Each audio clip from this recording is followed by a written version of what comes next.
Greetings, good humans. It's Dave Fortson here. How are you? Good to see you, Sophia, Jan, Will. Always a nice squad coming. Austin, please stand by. I'm going to make you a co-host.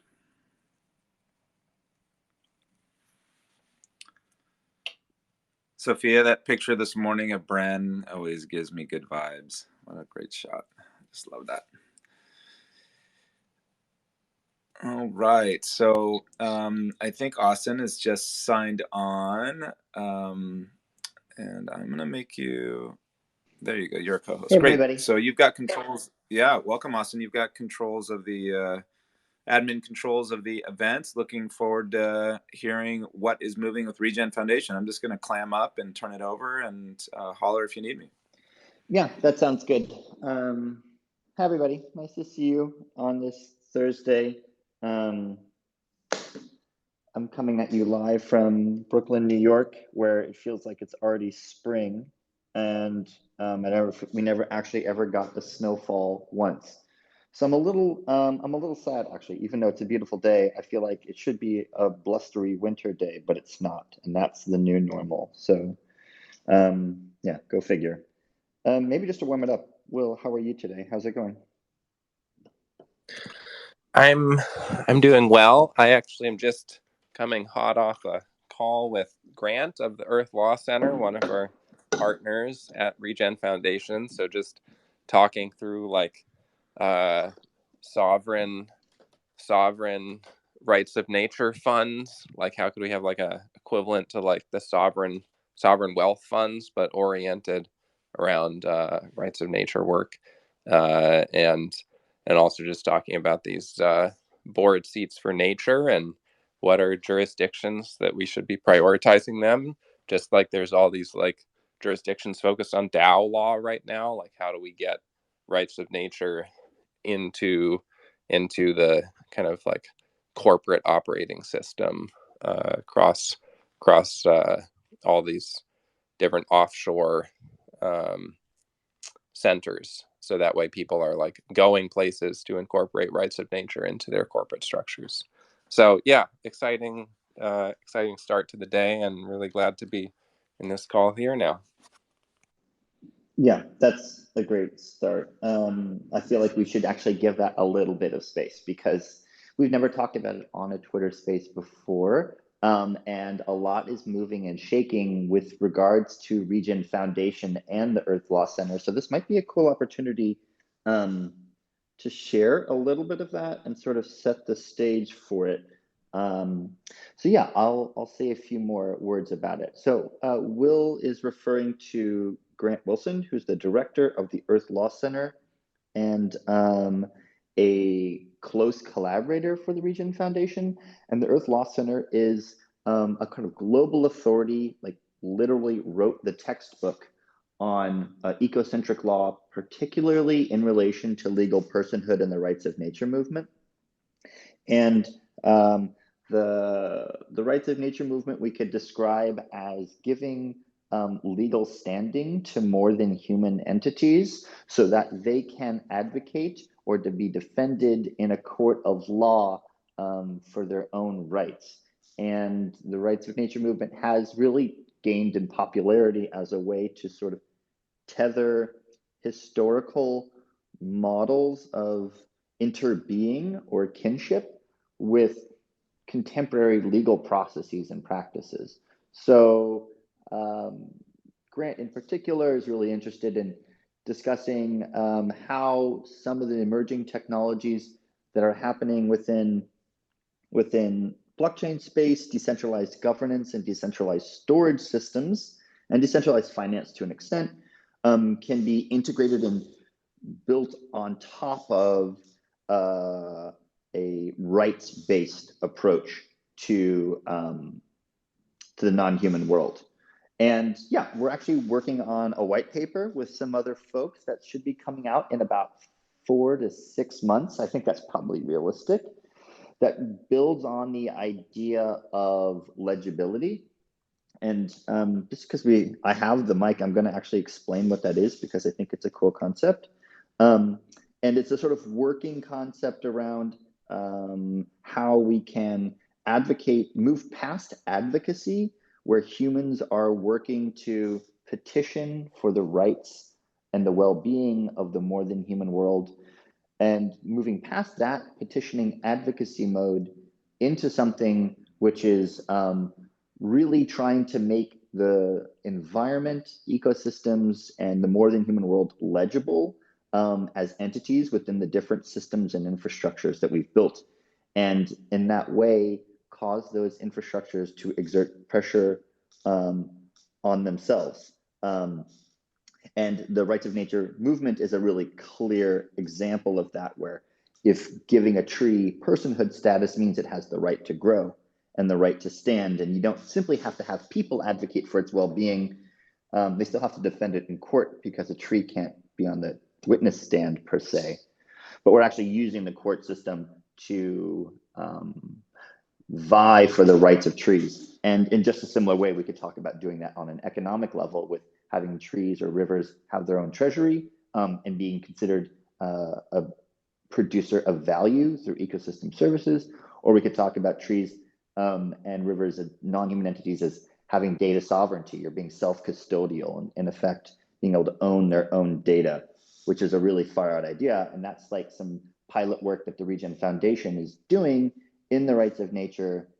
So stay tuned for that. Bit of a dump, but super, super exciting as a new kind of model to explore enfranchising and distributing resourcing to regenerative projects, to think about the ecosystems themselves actually holding those resources and letting guardians steward them. And Will, I know that you have an interest in animism like I do, and I know I'm part of how both of us came into this space is in a way from an interest in working through the kind of economic and technical dimensions of animism. And so maybe I'm just going to ask you if you have any reflections on what this implies or what this relates to from your own process. And Timo, just in case you didn't hear it, yeah, it's a white paper that's coming out in a couple of months. Exciting to share that with everybody. But Will, any reflections on that? Yeah, so I think maybe where I'll jump in here is with telos, or purpose. The Greek word teleology is essentially, in like one way of defining that word, like the study of purpose. And up until a few hundred years ago, I guess maybe the like Descartes revolution, nature was seen to be this purposeful force that, like, mountains and rivers and forests and species and then individual organisms were all seen to have their own sense of purpose in the world. And it's only with like Descartes and this, like, everything's just this like clockwork machine that's following some set of rules, that in the last few years, especially in the scientific literature, teleology has been something that it's really only like politically correct to ascribe to human actors. That a human, a community, a government, a nation, all of those things can have sovereignty and can have directionality and can have aims. But if you talk about a mangrove or something like that, it's for the last couple hundred years has been seen as something like that doesn't have a purpose. So I think one way of looking at rights of nature is just saying, like, well, maybe we should revisit that assumption. Certainly, a lot of the latest science around, I guess, kind of the sentience and perceptive capacity of other organisms has really blown us away. That, like, wow, there's, depending on what organism you're looking at, they have this phenomenally rich perception of the world. They're able to see all these things, hear all these things, smell all these things that we as humans cannot. And it starts to make you wonder, well, what do they do with all that additional information that we're not privy to? Maybe it's useful in the way that they're working to keep ecosystems thriving and other things like that. And so I think that gap is starting to close, and people are starting to question this taboo or prohibition on using teleological language to describe non-human actors.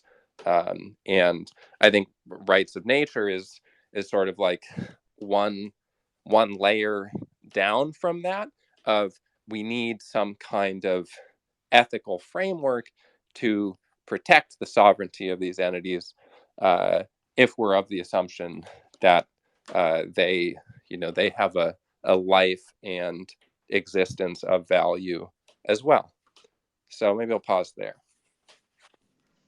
Yeah, I mean, this is pretty juicy, and I kind of want to give it the time it merits, because under the hood of a lot of this sort of philosophical turn that's like recognizing, I could call it like the Umwelt of the more than human world, or the kind of degree of sentience or agency that the more than human world has, underlying a lot of that philosophy, or I guess that philosophy, I mean to say that philosophy underlies a lot of the interest that is happening within regenerative economics, and maybe the broader realm of like technology related to ecology. And there's been a number of books about that recently, like James Bridle's Ways of Being comes to mind, and a lot of work around the sort of the internet that is a forest, the Wood Wide Web, etc. And so maybe thinking about the more than human world as having rights or having a sort of telos is to say that it provides services. It even does work, you could say. To what extent we want to describe a forest or a rainforest or a tree as providing services to humans, or the broader sort of web of ecology. So interesting, juicy stuff to talk about, like what ecosystem services look like inside of this space, because it's beginning to formulate that even like labor and value should be explored from a more than human perspective too. And I would say that that's like at the beating heart of what the Regen Network is really interested in doing, and what we are doing, not just interested, but are doing. And in particular, the foundation has a role and a responsibility to sort of ask these questions and historically, philosophically, and ethically situate them into something broader than just like #refi, which is maybe an opportunity for us to kind of pivot and talk about the Regen Foundation, where which is more or less running Regenerati News Hour right now. So hi, everyone. I'm going to introduce myself, and Will, I'll ask you to introduce yourself too. And then we'll kind of walk through some of the active animating things that are happening at the foundation. And maybe we'll keep on this bigger picture, kind of more almost philosophical approach, because I feel like it doesn't get a lot of airtime within Twitter, or within the sort of technical platform politics or the shilling that happens. So maybe we'll try to keep some of these higher level questions at the front of mind during today's Twitter session, because that's what's under the hood of a lot of Regen Network. So hi, my name is Austin Wade Smith, and I have stepped into the role of the Executive Director at the Regen Foundation starting January 1st, 2023. And this is my first Twitter space saying that. So that's exciting.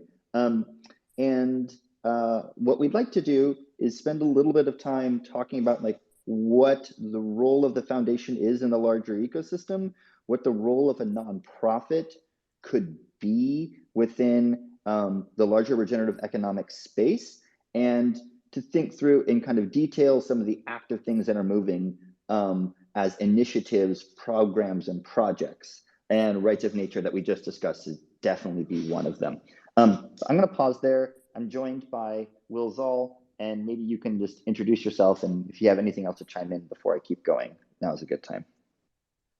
Yeah, I'm Will. I'm president of the board at Regen Foundation and helped get the Regen project going back in 2017. I'm based in Western Mass, and I think at least all you on the call here know me, but maybe there will be many listeners in days to come in this recording. So thanks for tuning in. I'll hand it back over to you again, Austin. Yeah, so thanks, Will. So one of the things that we'd like to start out the session with today is to talk about what the initial intention for what the Regen Foundation is, not simply within the Regen network, but within the larger refi space, but I think also more actively around connecting to entities and organizations and projects that are outside of Web3 that touch upon the sort of overlapping and adjacent concerns and desires that might be shared with refi. And so we talked initially about the rights of nature type of movement, and I would say that the two sort of broad questions around the Regen Foundation within the larger space is to explore and uphold the ethical implementation of the technologies that are being built around regenerative economics in order to ensure that the technologies are actually ultimately in service to regenerators and those on the ground who are implementing and protecting the living world. And secondarily, to ensure that the sort of evolution of decentralized finance, of decentralized storage, of decentralized governance through the forms of DAOs can be landed in the details and in the needs of grassroots communities.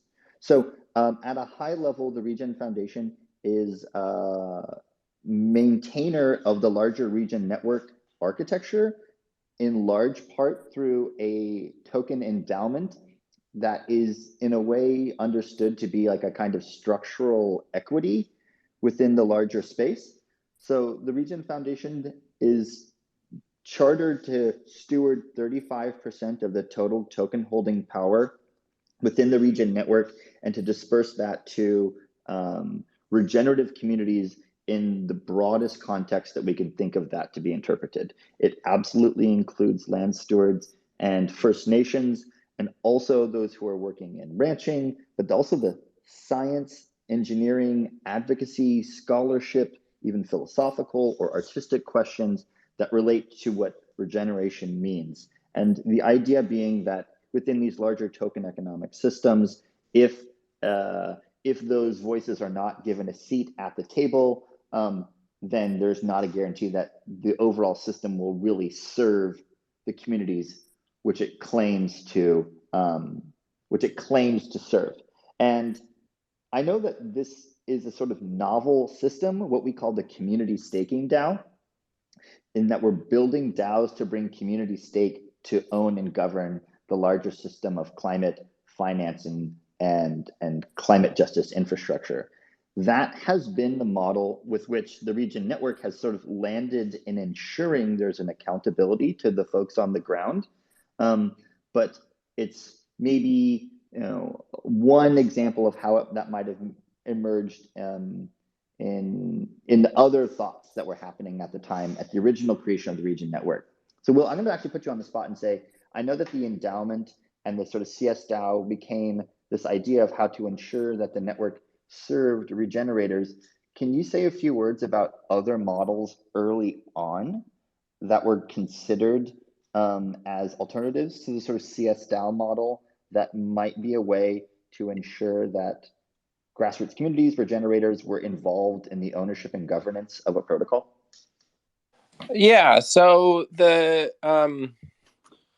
community staking DAOs emerged out of a hack of proof of stake architecture. That proof of stake, it's a plutocracy, one token, one vote. You can buy all the tokens. So if you have the most money, you can buy the most votes. That's one of the kind of fundamental building blocks of the Cosmos ecosystem, and at this point, a number of blockchain ecosystems out there. And especially given that regen stakeholders include smallholder farmers, scientists, rights of nature projects, indigenous nations. We're in this situation where a lot of people might not be able to afford a lot of tokens to vote. So there is a mismatch there. But this hack being set aside 1/3 of the token supply, grant those out to those stakeholder groups, giving this kind of Byzantine veto of sorts, in that if 1/3 of voters kind of don't approve upgrades, they can kind of grind things to a halt. So there had been a number of earlier models. One of them was when we were a proof of authority, when we were looking at proof of authority before we had gotten on the Cosmos bandwagon.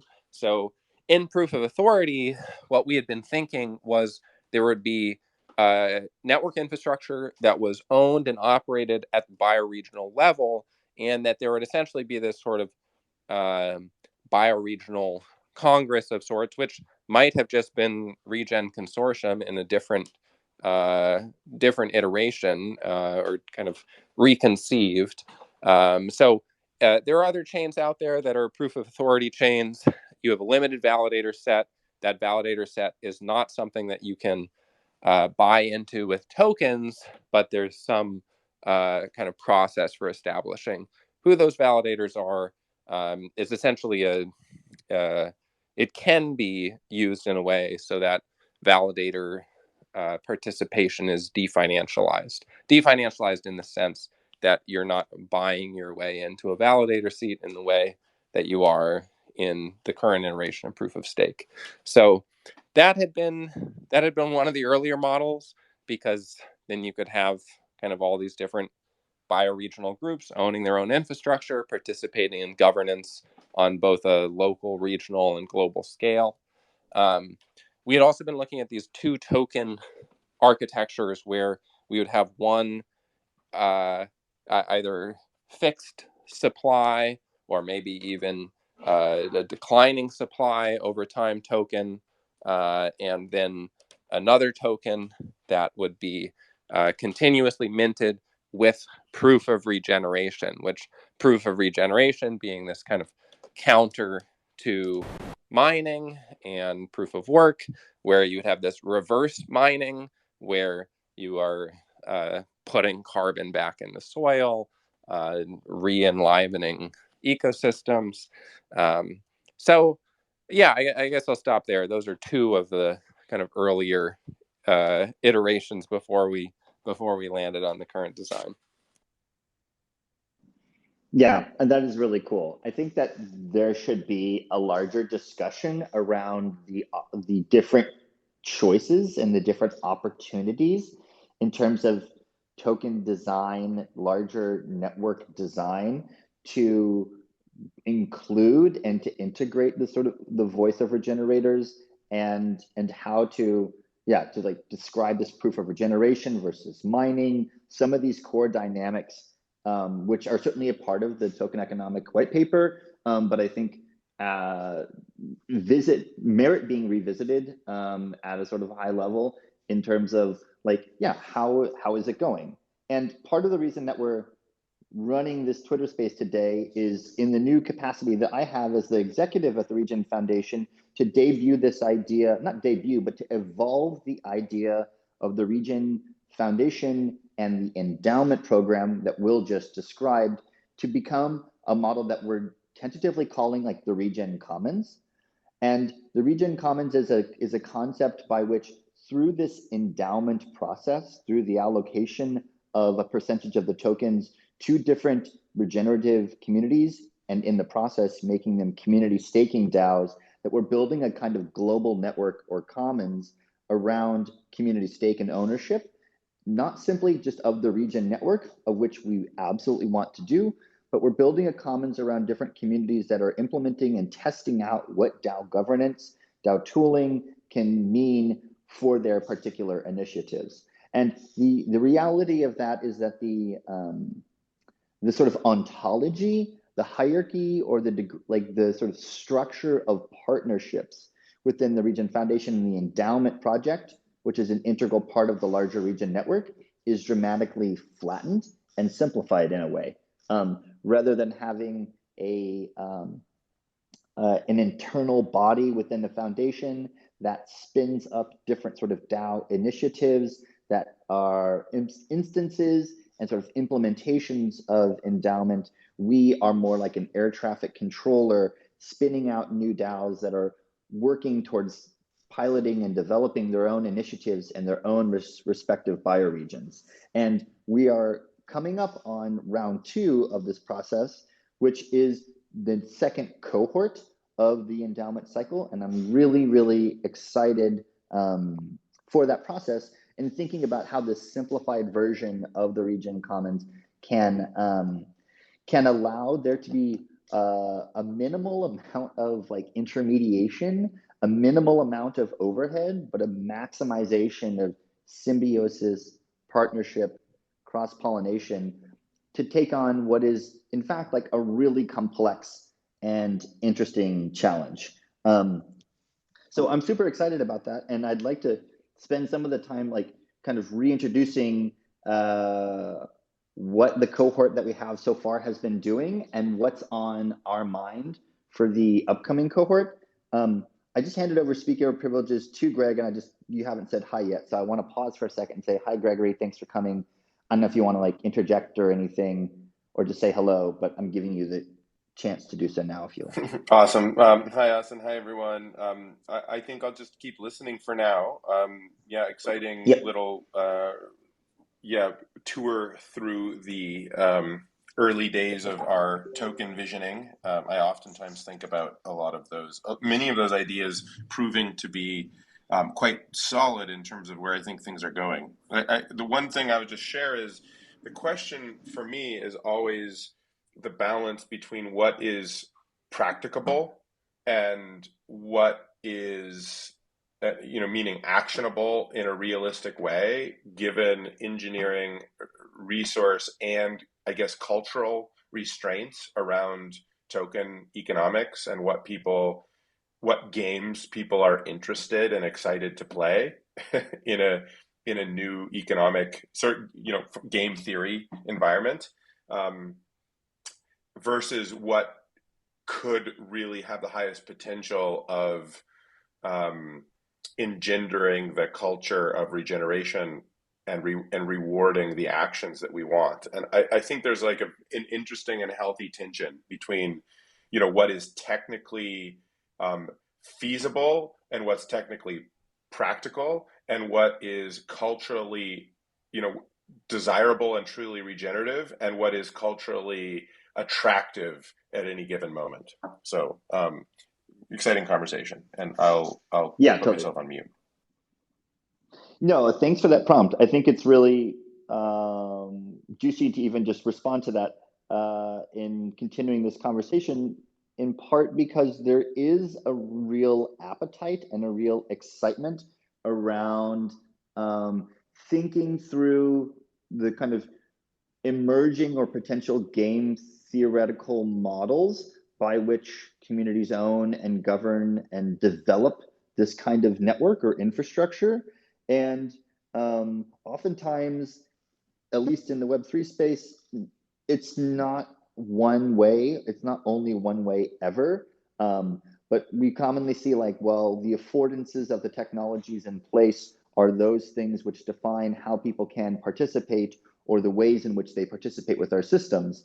And that is valuable to an extent. And we understand that like the tools have politics, the tools have biases and affordances that define the space that we work within. And simultaneously, how are we building means to allow culture and the sort of history and the identity of regeneration in its broad number of forms to inform the tools? That is not necessarily a participation model that's defined by what the proof of stake system or whatever your particular network architecture is, but how to really bring the attitude, the cultures, and the identities of regenerative communities into the technical systems that people are developing. And I think in some ways that is one of the core contributions of the endowment and the Regen Commons and the Regen Foundation more broadly, is to sort of push on allowing communities to exert influence around their needs and their identity onto the tech stacks that are being developed. And I'm going to say that I'm pretty skeptical about how that's played out in a lot of other projects, in part because I recognize how incredibly difficult it is to do that. And one of the challenges that's, I think, emerging and allowing community ownership and governance of regenerative financial infrastructure has to do with many of the system components being in the early phases. Like many things are in early phase at the same time. And that's both an opportunity to design them so that they better suit the needs of regenerative communities, and it's a high barrier to entry. So one of the challenges that we actively work through at the foundation is to think through, okay, on two sides of one line or on either side of a kind of spectrum, we see that there are lower technical proficiency, but higher rootedness communities. And by rootedness, I mean like situated in the living world, having a history of identifying as part of a bioregion, and having a sort of rich cultural context around ecology and identity. Oftentimes those communities are not at the vanguard. More often than not, they're not at the vanguard of technical development, and the barriers to entry are really high. So the foundation and the Regen Network is very actively engaged in a challenge where we are supporting the literacy, adoption, and conversation, just general proficiency around these emerging technologies with groups that are more remote, whether that's physical or on a technical kind of fluency level. Simultaneously, we have a lot of things being built at once and being built like right away, incrementally, like in parts and in phases. And so the barrier to entry to a lot of Web3 technology, if you ask a layperson, is pretty high. And obviously that's being driven down quite quickly, but it's being driven down according to maybe what's the most profitable or what seems to be the most active group. But what's the most active group may not be the most important to have the voice of. And that's particularly what we're trying to address. So we have this challenge of more higher barrier to entry communities participating with tools which are higher barrier to entry. And that is an incredibly interesting and important challenge to navigate, and one that we're really excited to sort of unpack and explore. And we've been doing that through the sort of cohort endowment system in this model.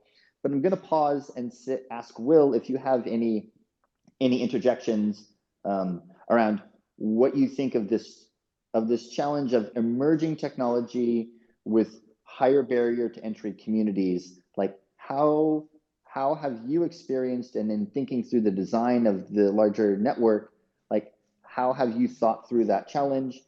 Are there sort of like approaches that you think are best suited towards bringing on inclusion and having meaningful conversation with engineers or with regenerative communities? Like how has that played out in your perspective? I'm curious. Yeah, and I guess I'm an interesting person to talk about that, in that I do I do identify sometimes as a Luddite, both in the political stance and then just from a phenomenology kind of stance of like, well, what's my experience with this tech? I was late to the blockchain scene in part because I was like, I'm not sure that I necessarily like all of this technology. But then when it became clear that it could serve not just kind of global abstract transactions, but also local and regional and multi-local contextualized relational economies, that was the time for me to get into it. I I would say that, I mean, this has definitely been on our mind for a while. It's one of the reasons that Revathi was the founding executive director at the foundation, and that her background is at the intersection of those areas. She's worked on a lot of kind of tech and accessibility things, and also with the Seva Women's Cooperative across India, um, looking at kind of how to approach tech accessibility there. Um, I, yeah, there's a lot of levels to look at it from. I mean, there's just a really basic like UI perspective of like, how do we make a customer experience here that works for people? I think one of the exciting projects there is the group module and the interfaces that are going to be coming online later this year uh, there, which will just allow other interfaces for what's essentially kind of an evolution of multi-sig. But yeah, maybe I'll pause if Gregory wants to throw anything in on that note. I mean, so I guess I would say that what's important, beneath all of the hubbub and the market speculation and the drama, which, by the way, happens anytime there's a new disruptive technology, right? So if we think back, people are oftentimes like, oh, crypto is like the tulip bubble, right? But guess what? One of the largest exports to this day of Holland is? It's tulips. There was all sorts of crazy speculative madness around the railroad age, right? And there was fraud and other things, but railroads fundamentally transformed our economy. So on one hand, I think it isn't just that blockchain is hype; it's that it is one of a set of transformative technologies which are all converging right now. Digital technologies, blockchain, artificial intelligence, and I don't know, like big data. They're like the three horsemen of the singularity or something like that. I don't know. So it's like a real thing, and these are real, and what's driving the speculation and the intensity, there are foundations, and it's driven by fundamentals. On the other hand, as Will's saying, maybe that kind of like acceleration and hyper capitalist future isn't exactly what we want as a society. Maybe it's better to focus on quality and relationship and integrity and health. And what's interesting is I actually think I think that's encapsulated by this yearning and how sticky and how rapid regenerative finance has become a meme, and there's such a community growing up around it, right? So I think the question is, can we embed these tools and these technologies into our lives and into our economy in a way that serves life and in a way that's regenerative? And if we're going to do that, we need to hold this tension between being willing to kind of like go out and take some risks, right? Not just looking at these technologies and saying like, oh, it's all just nonsense, or oh, markets are always just going to be destructive. We do need to be willing to kind of like roll our sleeves up and get dirty with some experiments. And on the other hand, we need to be honest and transparent about when things don't work, and we need to sort of like shift the dynamics and not just get swept away with this like endless liquidity dream, right?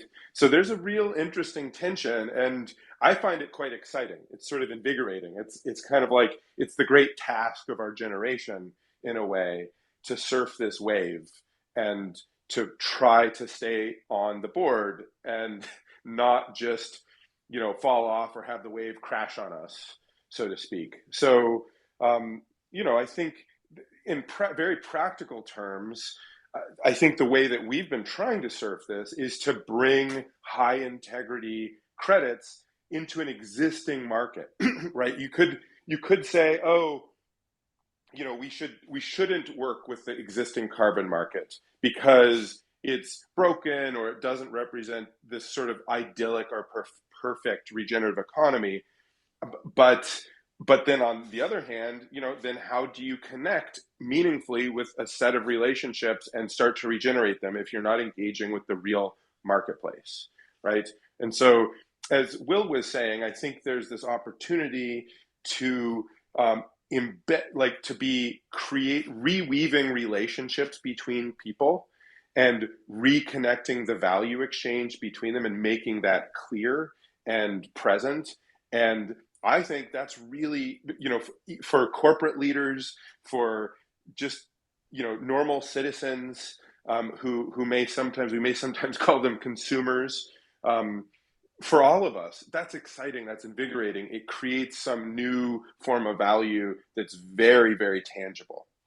There's a lot of questions about how to do that the best way, but being dedicated to that experimentation, I think, is going to be quite transformative. Like, I think we're going to see some really interesting innovations in the reconnection of value to right relationship. I tweeted a while ago that an eco credit is a symbol of right relationship between humans and the larger ecosystem that they're relating to, right? And credit is Latin, the Latin root of credit is, credare, I think. It's like credible. It means trust. It means confidence, essentially.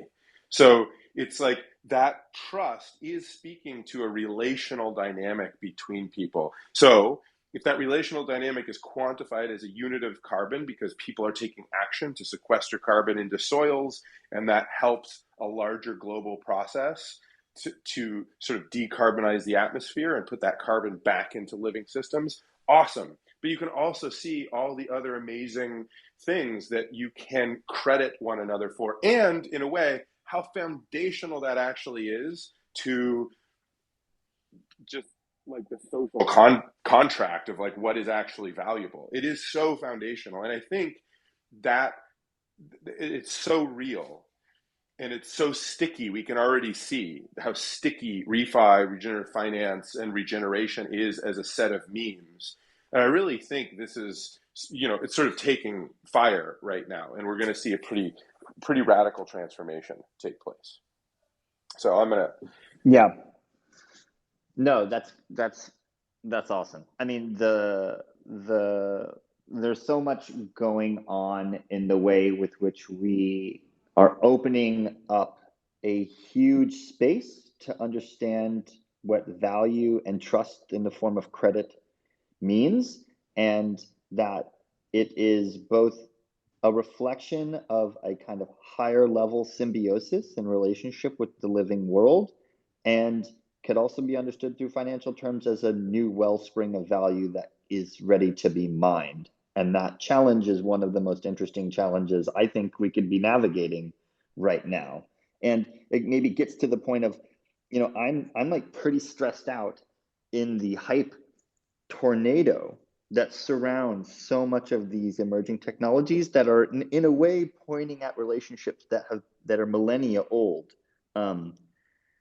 It's so much like, the tulip boom, the bubbles around tulips, which I thought was a great example, or the influence of the railroad that yes, there is a fair kind of like drama and frenetic energy that surrounds these opening moments, but we have to build systems and institutions and relationships which are durable and long-standing, which rely on something that we understand to be fundamental between people, which is like trust, relationships, and being right with the living world and the environment. And I think that like there is a tremendous shortage of organizations, and I think the Regen Foundation is absolutely in this order of trying to play the long game to set the terms of these dynamics, and call that out in front long ahead of time, and to really be pushing on that.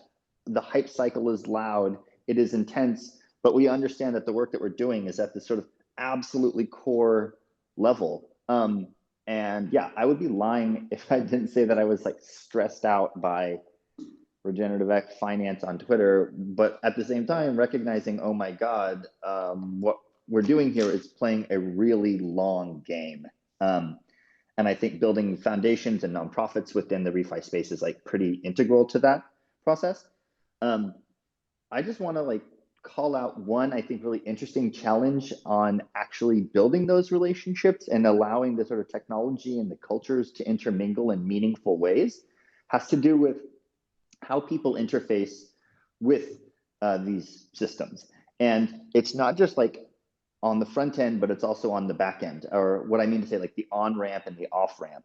And one of the realizations that we've really been developing and understanding at the foundation and in the broader network around inclusion and an active dialogue amongst regenerators in regenerative economics more broadly has to do with how people are able to get in and get out, like on ramps and off ramps of the system. And that one of the biggest UI UX challenges that exists in really making accessible and porous these systems is the barrier to like participate to get in, and the barrier to like retrieve resources and the assets or value out the other side. So questions around like account abstraction, or how to have an identity within the blockchain space that is as low a barrier to entry as possible becomes this incredibly important question. Because if there's too much friction, which there's always going to be some, and to an extent, friction is where like creative potential might emerge. But in order to root these projects into something which is durable and like right by the environment, we have to really actively discuss and think about how frictionful participating is in the process. And I think that commonly manifests in the form of identity. And on the other end, how frictionful it is to like retrieve resources. Like, can communities really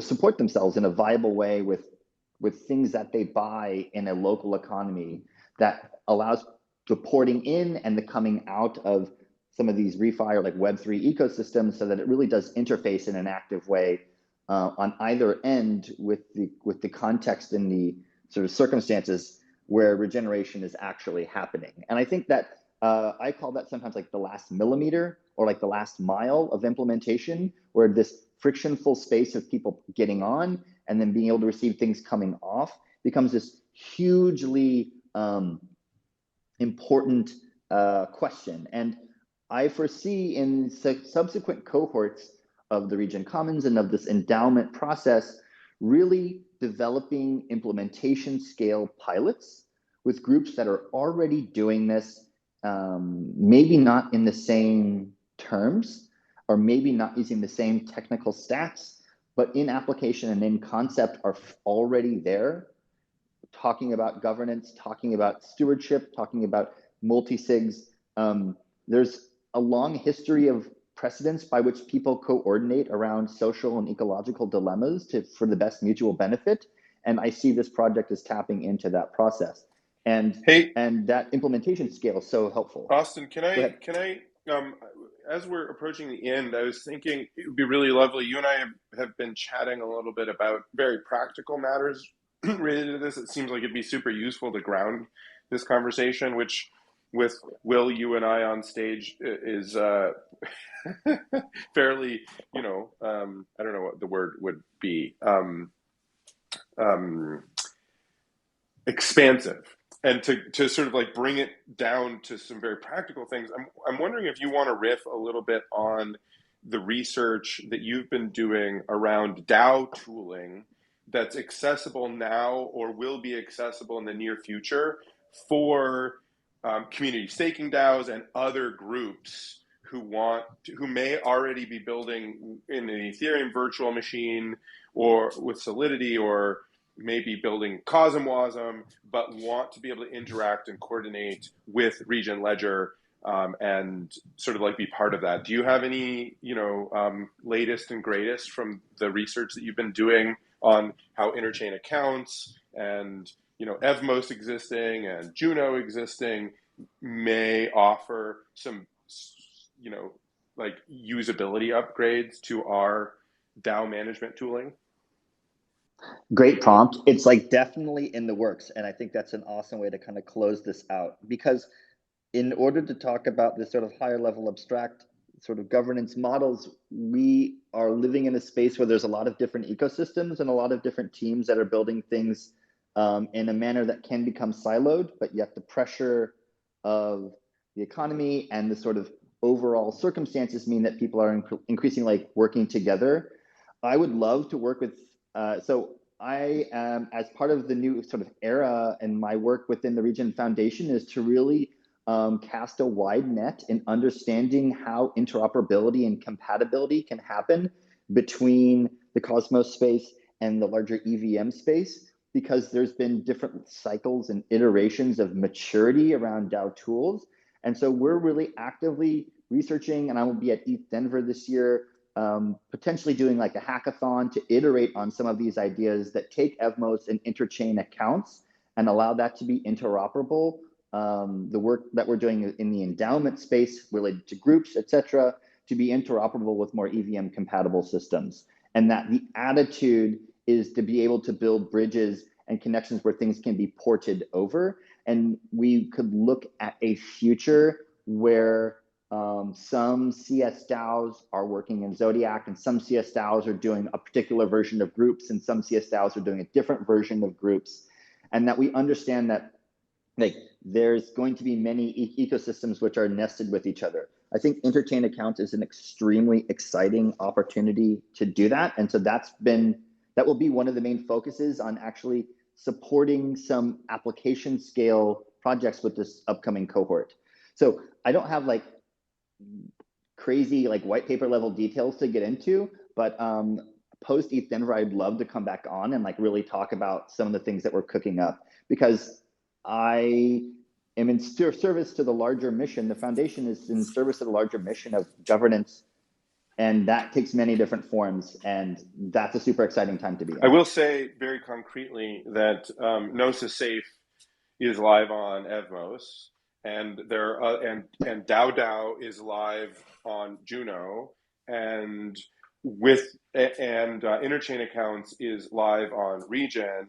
And with a governance upgrade, we can enable the specific functionality of interchain accounts, which allows an account on one blockchain to control another. And so I think we're at the cusp of just being able to sort of use any infinite DAO tooling that exists between the EVM world and the CosmWasm world to interact with Regen functionality, like minting credits or participating in creating and listing methodologies, and the other pieces of our functionality as sort of this community-owned registry and marketplace system, executing buy orders, basketing tokens, moving those tokens to another blockchain. All of that full functionality should be able to be managed by a DAO that's deployed on Evmos or Juno. So,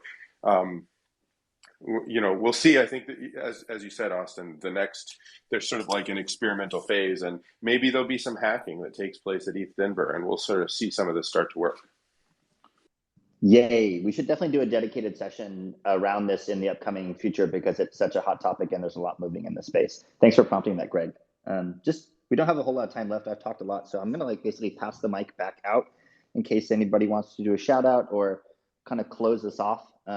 Thanks for listening to all this stuff that's moving and shaking. Definitely stay tuned and follow our Twitter account at the foundation to stay updated on what's live and what's happening. And we'll definitely come back to a Twitter space and then in the future to dive into some more details. Anybody want to close this off? or volunteer to say a little something here at the end?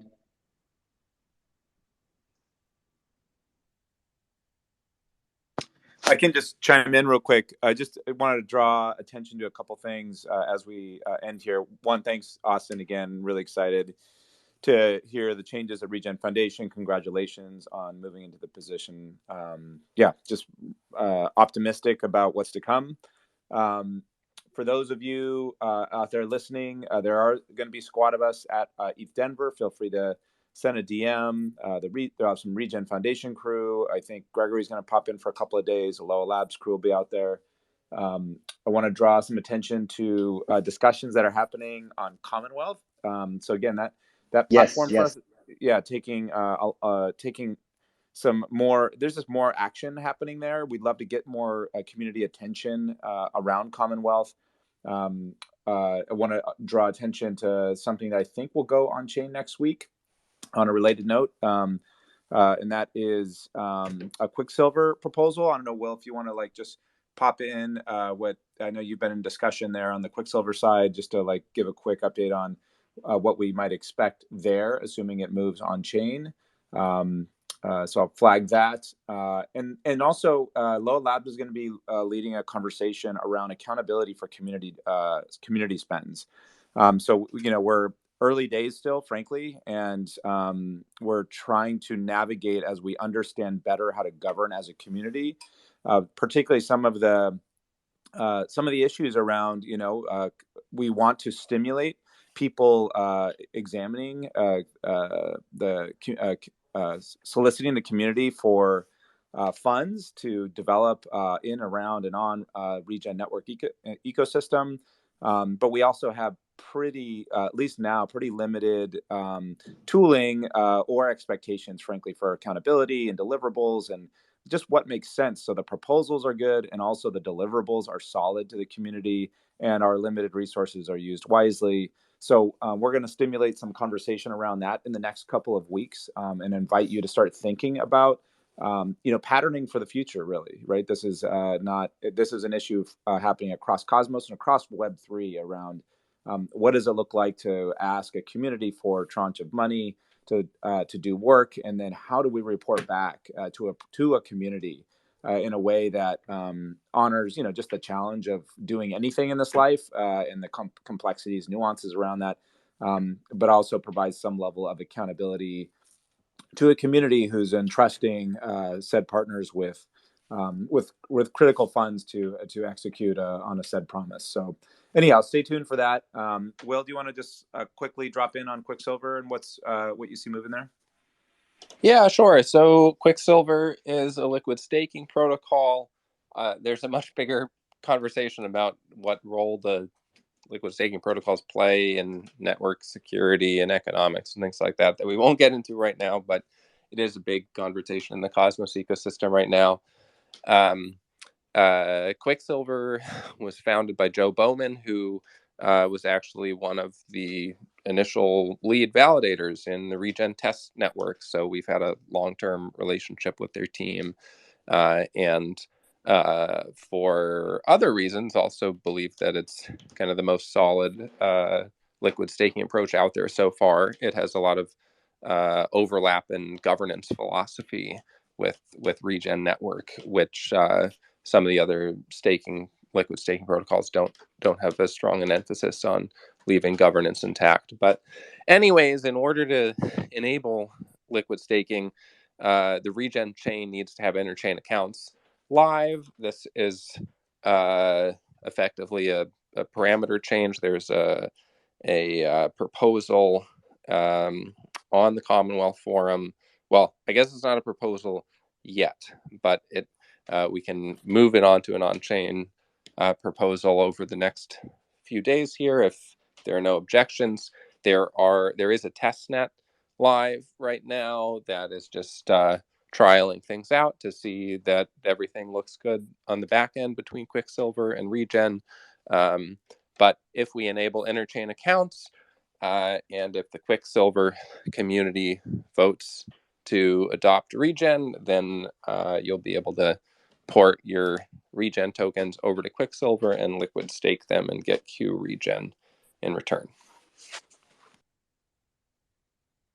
Awesome. Thanks. Well, appreciate that. All right. Well, with that, it's we are 1 minute past the hour. Thank you, everyone, for your time and attention here. Really appreciate you. I know we are this week expected to have representative from Vera come and speak. That needed to be delayed. We're optimistic that will happen next Thursday. So we'll give you plenty of heads up, but tentatively planned for 8 a.m. Thursday next week, focused on Vera, the Guardian article, and Regen Registry, the whole exploration of voluntary carbon markets, and all of the sticky, exciting, and dynamic issues around that. So we will see you next week. Take care, everyone. Thanks, everybody.